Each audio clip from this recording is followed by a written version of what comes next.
વિદ્યાર્થીની બહેનો, આરતીબેનના શુભ સવાર. આજે આપણે ધોરણ 12માં ભૂગોળ વિષયની અંદર આંતરરાષ્ટ્રીય વેપારના પ્રવેશદ્વારો, જેને બંદર તરીકે આપણે ઓળખીએ છીએ, એની ચર્ચા યુનિટ 7 વેપારના ભાગ 13માં કરીશું. વેપારની ચર્ચા આપણે આગળ કરી હતી કે વેપાર એટલે બે દેશો વચ્ચેના જે સ્વૈચ્છિક આપલે ચીજોની થતી હોય તેને આપણે વેપાર તરીકે ઓળખીએ છીએ. આ વેપાર નો આપણે ભારત વિશેની પણ ચર્ચા કરી હતી કે ભારત કયા કયા પ્રદેશો સાથે કેવા કેવા પ્રકારની ચીજ વસ્તુઓની આયાત અને નિકાસ કરે છે. આ ભારત પહેલાના સમયમાં એટલે કે ઇતિહાસમાં કયા પ્રકારની વસ્તુઓની આપલે કરતા હતા અને અત્યારે કઈ વસ્તુઓની આપલે કરે છે એની પણ આપણે ચર્ચા અગાઉના વિડીયોની અંદર કરી હતી. ત્યારબાદ વ્યાપાર અર્થે રચાયેલા જુદા જુદા યુનિયનો, જેને સંઘ તરીકે આપણે ઓળખીએ છીએ, જુદા જુદા સંઘો વિશેની પણ ચર્ચા કરી હતી. એ સંઘની અંદર છેલ્લે આપણે વિશ્વ વ્યાપાર સંગઠન એટલે કે સમગ્ર વિશ્વ પણ વ્યાપારનું એક સંગઠન છે એની પણ આપણે ચર્ચા કરી હતી. ત્યારબાદ આપણે આજે આ વ્યાપાર જ્યાંથી થઈ રહ્યો છે એવી જગ્યા એટલે એને બંદર તરીકે ઓળખવામાં આવે છે. આ બંદર એટલે શું? બંદરો કોને કહીશું? તો આમ જોઈએ તો આપણે આપણી ભાષાની અંદર બંદરનો અર્થ એ વાનર તરીકે ઓળખીએ છીએ. વાનર એટલે એક જગ્યાએથી બીજી જગ્યાએ કૂદકા મારે, એને આપણે બંદર અથવા વાંદરા તરીકે ઓળખીએ છીએ. અહીંયા પણ એક અર્થે એવું જ અર્થઘટન થાય છે કે એક સ્ટીમર એ એક દરિયા કિનારેથી બીજા દરિયા કિનારા સુધી પહોંચે છે, કૂદકા મારે છે, એને આપણે બંદર તરીકે ઓળખીએ છીએ. આ દરિયા કિનારાઓ છે એ દરિયા કિનારા ઉપર જુદા જુદા સ્ટીમરો આવતી હોય છે, માલ સામાન મૂકતા હોય છે અને માલ સામાન ચડતી હોય છે, ફરી પાછી એ સ્ટીમરો બીજા બંદર ઉપર જાય છે. તો આવી જે પ્રક્રિયા થતી હોય છે એ જગ્યા જે મોટે ભાગે આંતરરાષ્ટ્રીય વેપાર હોય તો એ દરિયા કિનારે જ થતો હોય છે. એટલે અહીંયા આપણે એ બંદરોની ચર્ચા કરીશું કે બંદર એટલે શું, બંદર કોને કહીશું અને બંદરોને આંતરરાષ્ટ્રીય વેપારના પ્રવેશદ્વારો શા માટે કહેવામાં આવે છે. આવો પ્રશ્ન પરીક્ષાની અંદર પૂછાય છે, તો એને આપણે તૈયાર કરવાનું રહેશે.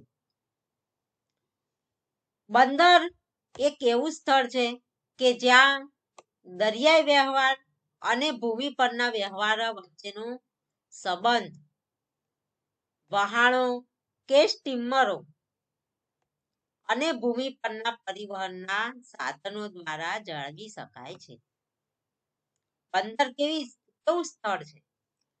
તો કે એ બંદર જે છે એ દરિયાઈ વ્યવહાર અને ભૂમિ પરના વ્યવહારો એની વચ્ચેનો એક સાંઠગાંઠ કરતી જગ્યા છે. બંને વચ્ચેના જે સંબંધો છે, સંબંધોના પરિવહનના જે સાધનો છે એને જાળવી રાખી શકાય એવી એક જગ્યા છે. જેમ કે દરિયાઈ વ્યવહાર જે છે એના દ્વારા સ્ટીમર આવે છે અને ભૂમિ વ્યવહાર દ્વારા બસ આવે છે, ટ્રક આવે છે, રેલવે આવે છે. એ ભૂમિ પરના વાહન વ્યવહાર છે. દરિયાઈ વાહન વ્યવહારમાં સ્ટીમર છે.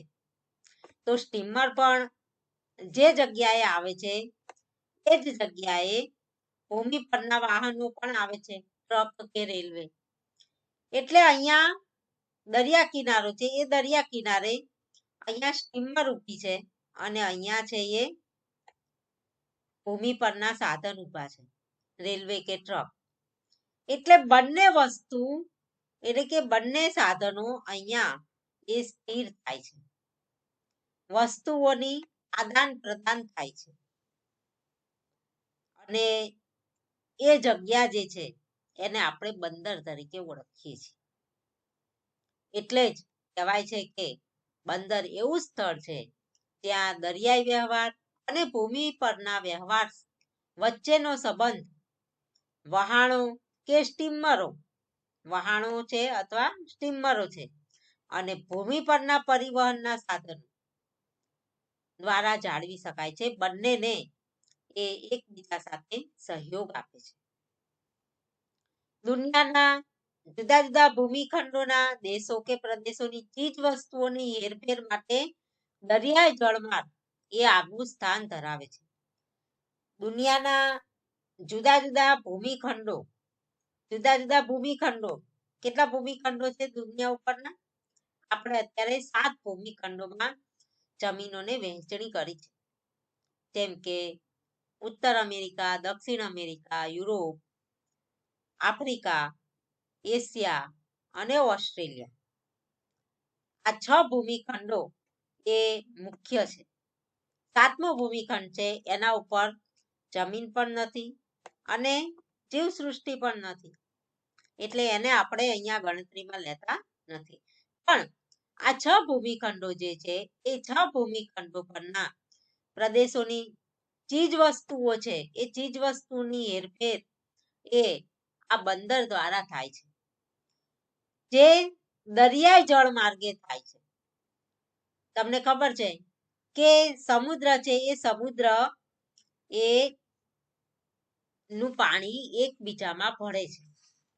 સમુદ્રો ખુલ્લા સમુદ્રો છે, જે સમુદ્રમાં ગયા પછી કોઈ પણ દેશમાં એ સમુદ્ર માર્ગે જઈ શકાય છે. એટલે આ ભૂમિખંડોની ચીજ વસ્તુઓ જે છે એ ચીજ વસ્તુઓ એ દરિયાઈ માર્ગે મોકલવામાં આવે છે. એટલે આ બંદરો છે એ બંદરોનું મહત્વ ઘણું વધારે છે. ઘણી ચીજ વસ્તુઓ હવાઈ માર્ગે પણ મોકલવામાં આવે છે, પણ મોટે ભાગે જે કિંમતી હોય એવી ચીજ વસ્તુ હવાઈ માર્ગે મોકલાય છે. અહીંયા દરિયાઈ જળમાર્ગે વસ્તુઓ મોકલવાની, કેટલી મોકલવી, કેટલા જથ્થામાં મોકલવી, એને કોઈ લિમિટ હોતી નથી. કારણ કે દરિયામાં એવું કોઈ સમસ્યા નથી કે એમાં સ્ટીમરમાં માલ ના ભરી શકાય. સ્ટીમરની કેપેસિટી ઘણી મોટી હોય છે, વિશાળ કદ હોય છે એને. એટલે દરિયાઈ માર્ગે જે ચીજ વસ્તુઓની હેરફેર થાય છે એ મોટા જથ્થામાં થાય છે.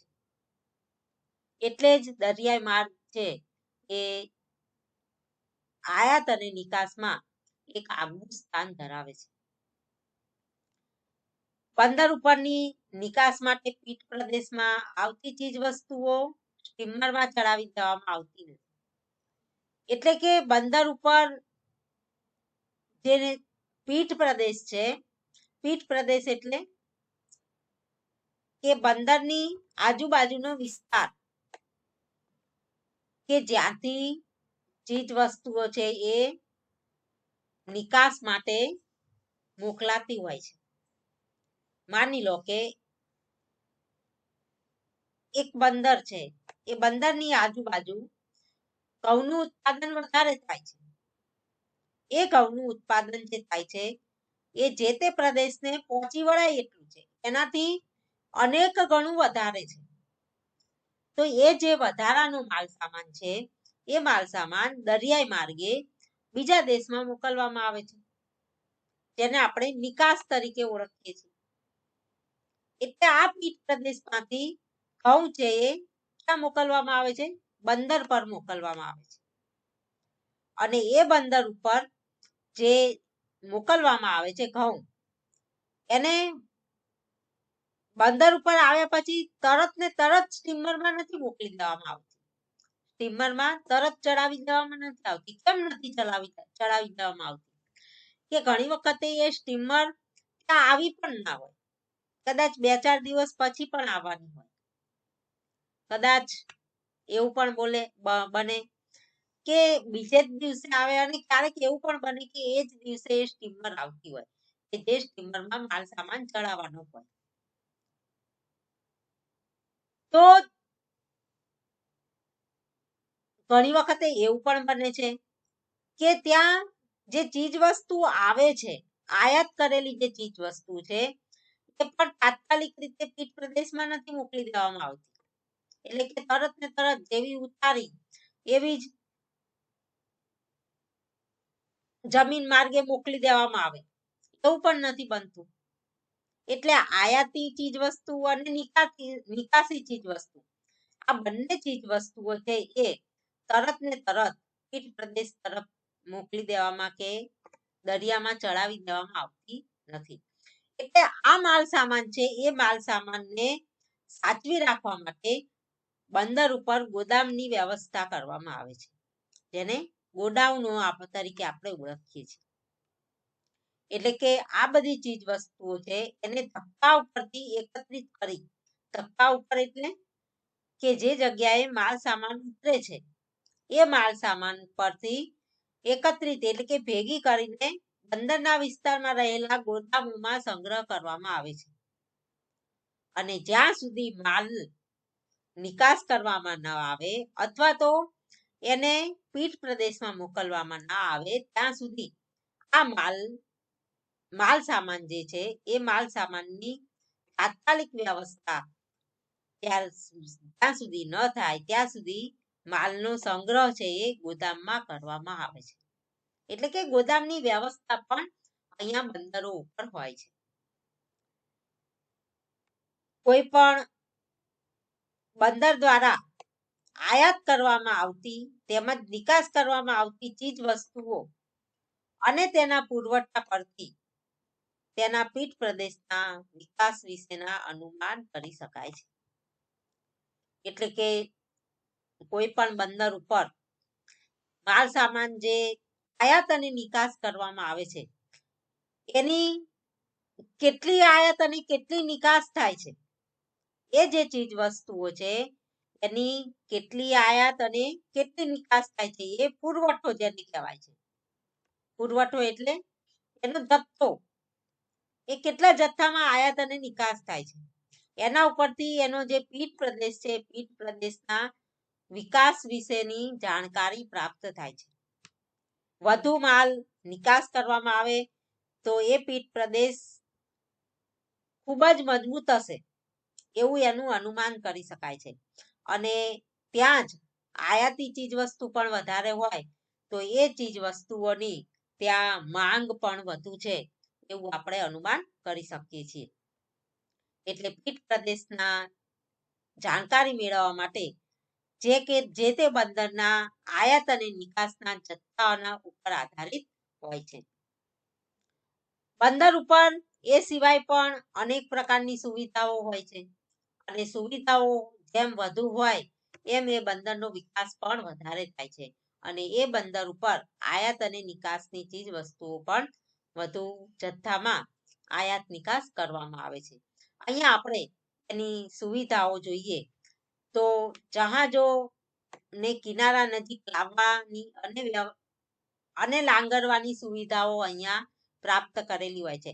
જેમ કે જહાજો કિનારા સુધી તો આવે છે, કિનારાથી પછી નજીક સુધી આવે તો ત્યાંથી ચીજ વસ્તુઓની માલ સામાનની ચડાવવાની અને ઉતારવાની જે સગવડ છે એ સરળ પડે છે. એટલે વધુ ને વધુ કિનારાની નજીક લાવવા માટેની વ્યવસ્થા પણ અહીંયા કરવામાં આવેલી હોય છે. અને તેને લાંગરવાની સુવિધા એટલે કે જહાજને લાંગરવાની સુવિધા, લાંગરવાની એટલે એને ઊભી રાખવાની સુવિધા.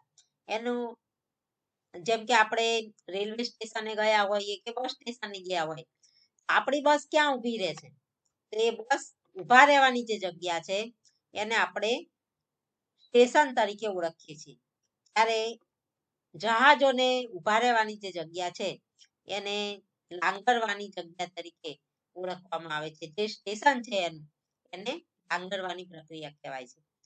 તો એ લાંગરવાની સુવિધા પણ અહીંયા કરવામાં આવે છે. બીજી બાબત છે કે ચીજ વસ્તુઓને ચડાવવાની અને ઉતારવાની સગવડતા પણ અહીંયા કરવામાં આવતી હોય છે. ચીજ વસ્તુને લાવવામાં તો આવે, પણ જો ચડાવનાર વ્યક્તિઓ કોઈ ના હોય કે એવી કોઈ સુવિધાઓ પ્રાપ્ત ના થતી હોય કે માલ સામાનને સ્ટીમરમાં અથવા તો જહાજમાં ચડાવવાની વ્યવસ્થા ના હોય તો પણ એ માલ સામાન કેવી રીતે ચડીને ઉતરી શકે, તો એના માટેની સુવિધા પણ અહીંયા ઊભી કરવામાં આવે છે. નિકાસ માટે બંદર પર લાવેલી ચીજ વસ્તુઓ અને આયાત થયેલી ચીજ વસ્તુઓને યોગ્ય સમય સુધી સંગ્રહ કરવાની અને સાચવવા માટેની વિશાળ ગોદામની સગવડતા હોય છે.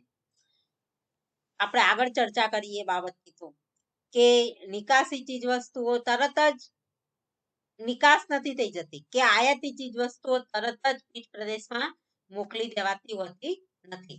એટલે એને સંગ્રહવા માટે ગોદામની જરૂર હોય છે. તો આવા ગોદામની સગવડો પણ અહીંયા કરવામાં આવેલી હોય છે. અને ઘણા ગોદામો તો એર કન્ડિશન પ્લાન વાળા હોય છે, એટલે કે કોલ્ડ સ્ટોરેજ પણ હોય છે કે ઘણી ચીજ વસ્તુઓ એવી હોય છે કે જે જલ્દી બગડી જાય, તે જલ્દી બગડી જાય એવી ચીજ વસ્તુઓને કોલ્ડ સ્ટોરેજમાં રાખવાની વ્યવસ્થા પણ અહીંયા બંદરો ઉપર કરવામાં આવતી હોય છે. એટલે ગોદામોની સગવડતા પણ અહીંયા એક અગત્યની બાબત છે. જહાજ સાથે આવતા ક્રૂ મેમ્બર્સ એટલે જહાજની સાથે ઘણા બધા કર્મચારીઓ હોય છે. તો આ કર્મચારીઓને આપણે ક્રૂ મેમ્બર્સ તરીકે ઓળખીએ છીએ. આ ક્રૂ મેમ્બર્સ માટે ઇમિગ્રેશનની વ્યવસ્થા પણ અહીંયા બંદરો ઉપર કરવામાં આવે છે. આ ક્રૂ મેમ્બરને ઇમિગ્રેશનની શું જરૂર પડે છે? ઇમિગ્રેશન એટલે શું? તો ઇમિગ્રેશન એટલે એક નાનકડા વિઝા, જે વિઝિટર વિઝાના જેવા હોય છે કે એને અમુક દિવસો સુધીની વિઝા જે તે સ્થળના આપવામાં આવે છે. કેમ કે જહાજ સાથે આવતા જે આ ક્રૂ મેમ્બર્સો છે ત્યાંના કર્મચારીઓ એ જહાજ સાથે જ્યારે આવે છે ત્યારે એ જહાજ તો તમને ખ્યાલ છે કે કેટલું મોટું હોય છે. આપણા ઘરના 10 માળ જેટલું મોટું જે બહુમાળી બિલ્ડિંગ હોય એનાથી પણ મોટા જહાજો હોય છે. એની અંદર ઘણો બધો માલ સામાન હોય છે. એ આયાતી અને નિકાસી જે માલ સામાન છે એ આયાતી અને નિકાસી માલ સામાન એક જ દિવસમાં હલવાઈ જતો નથી કે એક જ દિવસમાં ચડી પણ નથી જતો જહાજની અંદર. એટલે એને પણ ઘણા દિવસો લાગે છે. તો આ ઘણા દિવસો જે લાગે છે માલ સામાન ચડાવવા અને ઉતારવા માટે, તો એ વખતે આ જહાજ સાથે આવેલા જે કર્મચારીઓ છે એ કર્મચારીઓ કે જે તે સ્થળે અંદરના દેશના ભાગને જોવા માટે જાય છે, ફરવા માટે જાય છે. કઈ એ બંદર ઉપર બેસી નથી રહેતા હોતા, પણ એ જે તે દેશને અંદરના ભાગની અંદર એ ફરવા માટે પણ જતા હોય છે, એમની ખરીદી માટે પણ જતા હોય છે. અને ઘણી વખતે બહુ લાંબો સમય રહેવું પડે તો ત્યાં ઘણી વખતે રહેવા માટે પણ જતા હોય છે. ત્યારે એમને આવા નાના વિઝાની જરૂરિયાત ઊભી થાય છે. એટલે ઇમિગ્રેશનની વ્યવસ્થા પણ બંદરો ઉપર જ કરવામાં આવે છે. ત્યારબાદ માલની આયાતી કર વસૂલની વ્યવસ્થા પણ અહીંયા બંદરો ઉપર જ કરવામાં આવે છે. તમને ખબર છે કે આયાત અને નિકાસ ઉપર જકાત લાગુ પડે છે, કર લાગુ પડે છે. એ આયાતી કર પણ અહીંયા વસૂલ કરવાની વ્યવસ્થા કરવામાં આવેલી છે. અને આ બધી જ વ્યવસ્થાનું આયોજન અને અમલ બંને પણ અહીંયા બંદરો ઉપર કરવામાં આવે છે. અને આ આયોજન અને અમલ કરવાનું જે વ્યવસ્થાપન છે એ વ્યવસ્થાપન પોર્ટ ઓથોરિટી દ્વારા કરવામાં આવે છે. પોર્ટ ઓથોરિટી દ્વારા એનું આયોજન અને વ્યવસ્થા કરવામાં આવતી હોય છે. પોર્ટ એટલે બંદર, અને બંદરની ઓથોરિટી દ્વારા આ બધી વ્યવસ્થાઓ છે એ કરવામાં આવતી હોય છે. એટલે આ રીતે આપણે બંદરોની અંદર કેવા કેવા પ્રકારની સુવિધાઓ છે એની ચર્ચા કરી. એ સિવાય વાત કરીએ આગળ આપણે તો દુનિયાના બંદરોનો વિકાસ જે છે એ જે તે પ્રદેશના સમુદ્ર કિનારાની પ્રાકૃતિક રચના, માંગ, વસ્તી અને વિશિષ્ટતા વગેરે પરિબળો પર આધારિત છે. એટલે કે દુનિયાના જે બંદરો છે બંદરોનો વિકાસ છે એ વિકાસ કઈ રીતે થાય છે તો કે જ્યાં દરિયા કિનારો હોય ત્યાં બધે બંદરો ઊભા થઈ જાય છે તો કે ના, એવું નથી થતું. એવું થતું હોય તો દુનિયાના દરેક સ્થળે બંદરોનો વિકાસ થાય, પણ અહીંયા બંદરોનો વિકાસ ત્યારે જ થઈ શકે કે સમુદ્ર કિનારાની પ્રાકૃતિક રચના જે છે એ પ્રાકૃતિક રચના બંદરોને અનુકૂળ હોવી જોઈએ. બંદરો ઉપર સ્ટીમરને લાંગરવાની સુવિધા હોવી જોઈએ, એટલે કે સુવિધા થઈ શકે એવો દરિયા કિનારો હોવો જોઈએ. છીછરો દરિયા કિનારો હોય તો ત્યાં સ્ટીમરો છે એ સરળતાથી આવી શકે અને ત્યાં સરળતાથી ઊભી શકે. એની અંદરનો ભાગ એ ઊંડાણ જે નો હોવો જોઈએ, એટલે કે ઊંડો સમુદ્ર હોવો જોઈએ, તો જ એ સમુદ્રની અંદર બંદરો નો વિકાસ થાય અને સ્ટીમરો છે એ સરળતાથી ત્યાં આવી શકે. તો આ પ્રાકૃતિક રચના પણ એક અગત્યની છે. એ સિવાય આયાતી વસ્તુની માંગ હોવી પણ જરૂરી છે. જેમ કે કોઈ પણ વસ્તુ છે એ અહીંયા આયાત તો થઈ ગઈ, પણ એના પીઠ પ્રદેશમાં એની માંગ જ ના હોય તો શું કરવાનું? એ વસ્તુ તો ત્યાં પડી રહે વગર વપરાય. તો એ તો બિનજરૂરી વસ્તુ ત્યાં આવી જાય એવું કહી શકાય. એટલે જે તે વસ્તુની માંગ હોવી પણ જરૂરી છે. ત્યાં વસ્તી પણ હોવી જરૂરી છે. માનવ વસ્તી જ ના હોય કે બંદરનો વિકાસ કરીને કોઈ અર્થ કરો તો કોઈ જ અર્થ નથી. તો આયાત વસ્તુ અને નિકાસ વસ્તુની પણ થઈ શકે નહીં. એટલે કે આયાત અને નિકાસ પણ ત્યાં થઈ શકે નહીં. વસ્તી ના હોય તો એ વસ્તીની માંગ કોણ કરી શકે? વસ્તી વગર વસ્તુનો વપરાશ કોણ કરી શકે? એટલે વસ્તી હોવી પણ જરૂરી છે. અને વિશિષ્ટતા ત્યાંના બંદરની એટલે કે દરિયા કિનારાની વિશિષ્ટતા હોવી પણ જરૂરી છે. આ બધા પરિબળો છે એને પર આધારિત છે. આ પ્રદેશો પ્રાદેશિક વિભિન્નતાને કારણે બંદરોની રચના કે કાર્ય પદ્ધતિમાં વિભિન્નતા જોવા મળે છે. દરેક પ્રદેશો જે છે એ પ્રદેશો વિભિન્ન છે, જુદા જુદા પ્રકારના છે, એક સરખા પ્રદેશો નથી. તો આ પ્રાદેશિક વિભિન્નતાઓ છે દુનિયાની અંદર.